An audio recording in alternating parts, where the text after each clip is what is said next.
In today's video, I'm going to teach you how to change your email sender name in Acuity scheduling, a task you can complete in just about 5 minutes. We'll guide you through each step, ensuring you have a seamless and stress-free experience. Let's dive right in.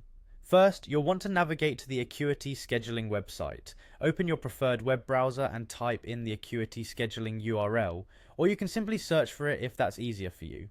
Once you're on the homepage, you're going to need to log into your account. Look for the login button and give it a click. This will lead you to the login page. When you're prompted, enter your email address. Make sure it's the email address associated with your Acuity account.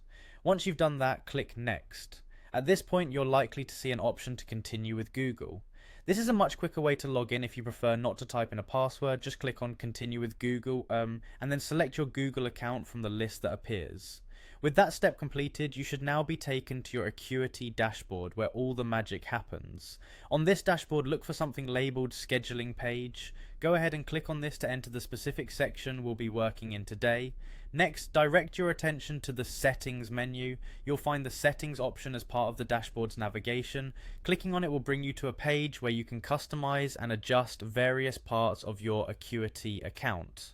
Now that you've arrived on the customization settings page, locate the section labeled business name.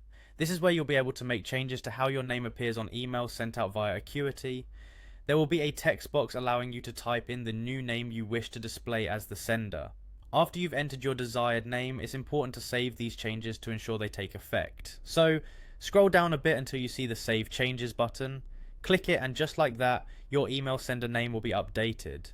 And there you have it, that's all it takes to change your email sender name in Acuity scheduling. Remember, these changes will now reflect in any emails your account sends moving forward. Hopefully you found this walkthrough clear and helpful. Stay tuned for more quick and easy guides to help streamline your scheduling needs. Thank you for watching and have a great day.